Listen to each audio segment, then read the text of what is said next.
Thank you, Betty.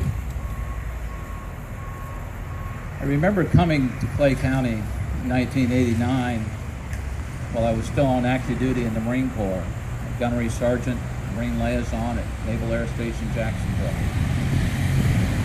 Jenny and I launched on a location where we're going to settle, as we had just transferred out of the Presidential Support Squadron in Quantico, Virginia. And we found this place called Clay, and we fell in love with it.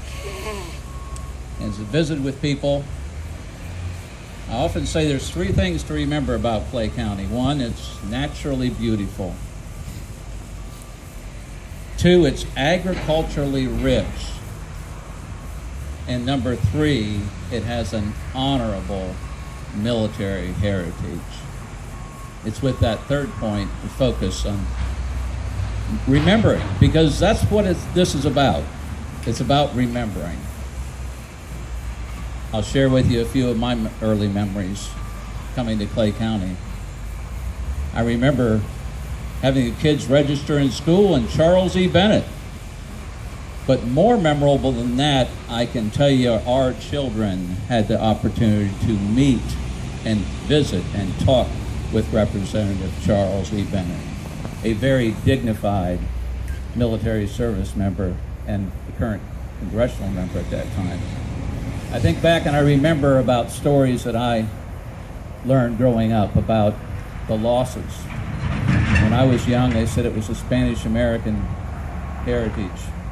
Veterans of the Spanish-American Wars are dying off.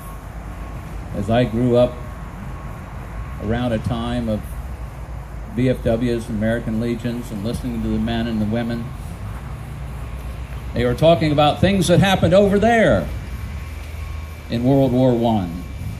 Well, what's happened over there? That was 100 years ago. Of course, as I would wave off here to my kind friend Chris Meyer, Chris, wave to the group. My friend from England that's here with us today.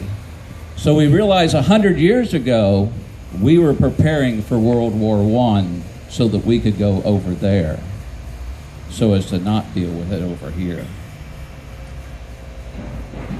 Well, as time goes on, we find ourselves in that process of World War II, and things do progress. And with our Clay County traveling parade of flags, we do commemorate, and here with you today are at one of each of the crosses of the 90 Clay County citizens who had paid the ultimate sacrifice. As we go back and we think before the time of that World War I and World War II, we think back in our early Clay County days, we might think of Lewis Wilford, who had fought in the American Revolution, is buried right here in Green Cove Springs. We might think about the father of Clay County, John Green, who did the legislation to claim this to be Clay County and to separate. We might think about those of the Civil War, such as William Knight, who fought under the Confederacy. They stood for what they believed in, as those service members in harm's way today are standing for things that they believe in. We look upon that time of World War I and realize it was Benjamin Lee that was a casualty over there, but the air base, Air Lee Field, is named for him right here, and that memory lives on. We look and we think about Floyd Daniels, Joseph Roman, Korea. We think about those in Korea that didn't come home. And then I look out here and I see my friend Jerry Thomas. Jerry, would you give us a kind wave? A Marine veteran of the Chosin Frozen. That's a Chosin Reservoir. Many Marines marched in. Many casualties had occurred. My friend Jerry Thomas is a veteran, Marine veteran, radioman during that time of the Chosin Reservoir. D.W. Lee's here also from that era of the Korea War. As we come into time where many of us can think otherwise, Larry Jenkins, You talk about the Blue Star and along the highways, Larry Jenkins would have to come from Middleburg here. But as you have this marker here to remember this, Larry Jenkins' sister only has to walk up the street a few blocks. She works at the Council on Aging. So Larry Jenkins' sister can come right here to remember this at this great place. Scott Spiker is a name we hear from that of the Persian Gulf. There's not a day in my life I don't think about Dewey Johnson, of the ill-fated attempt and an operation to try to get the hostages out. Yes, the war on terror, we've been working on that since 1972 in Munich, since the Olympics. In our more recent era, James Lackey's uncle lives right here on the hilltop. And you see, it was Ian Manuel drove right down this road right here on the way to Clay High. So yes, we are to remember those that have been here, and we're at a very memorable spot because the building behind me is that was set as the supervisor of elections office at the time that the first new building here. Of course, the old jail, the courthouse we know, and the museum.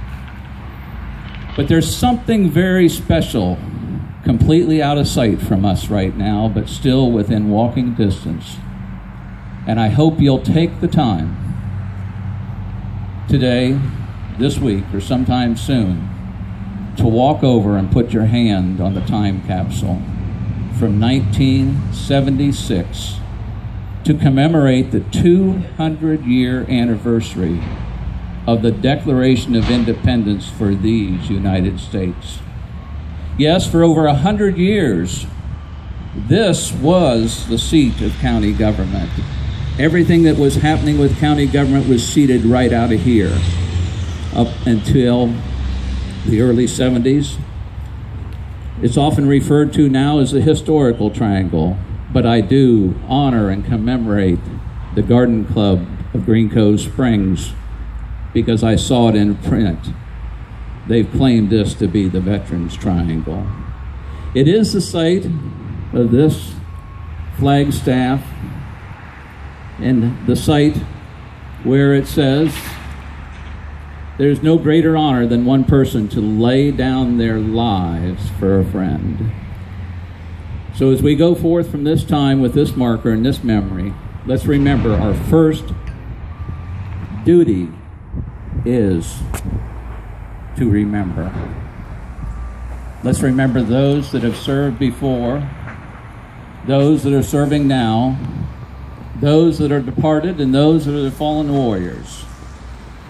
With our Clay County traveling display, we make a point to do what so many other folks have said before, that we remember, lest we forget. God bless the Garden Club of Green Cove Springs. Thank you.